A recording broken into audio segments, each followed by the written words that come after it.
The news hit the family like a crash. Sharp, brutal, unforgiving. There was no room to prepare, no moment to breathe. When Mrs. Felix heard, her body simply failed her.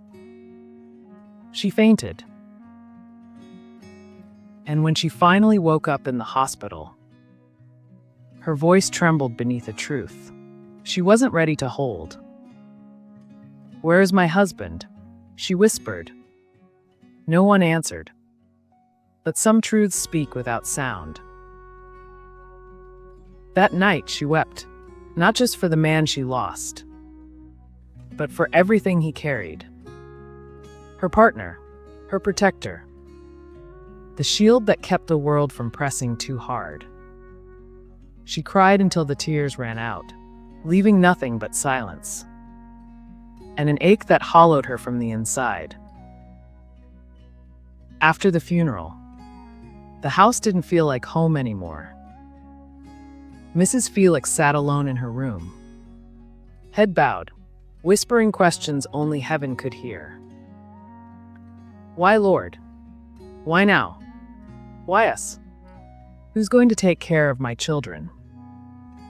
Her voice broke on the last word, a sound pulled from the deepest place of grief. Then, a knock. It was Henry. "Mother, may I come in?" She couldn't speak. She only nodded. Henry stepped inside and sat beside her. The room was still, but something in him had changed. He wasn't just her son anymore. He was a boy suddenly carrying a man's weight. "Please don't cry, Mother," he said quietly. His voice wasn't cold, just steady, too steady for someone his age. "No amount of tears will bring Father back." He swallowed hard, then lifted his eyes to hers. "We need to be strong. We have to figure out what comes next. How to run Father's company."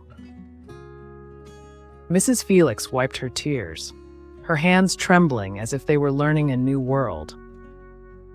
She looked at her son, not as a child, but as someone growing into a weight neither of them expected. "You're right," she whispered.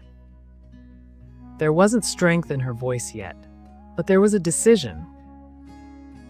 "Tomorrow, I'll go to the company." Mrs. Felix nodded. "No one has reported anything to us since Father died. We need to know what's going on." They sat there in the quiet, the room still thick with grief. But something had shifted. Pain was still present, but resolve was beginning to rise beside it.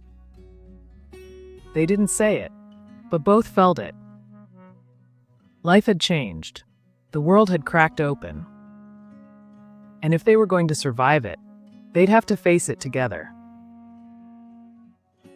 The next day, Henry walked into his father's company and stepped directly into the truth.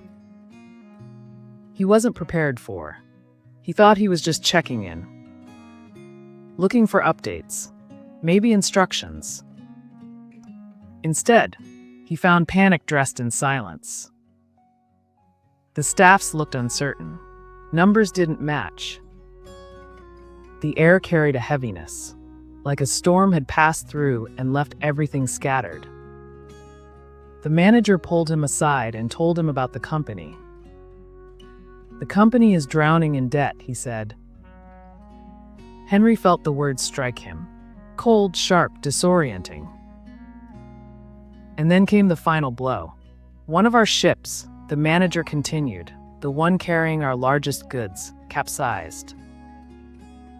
The shock rushed through Henry like ice.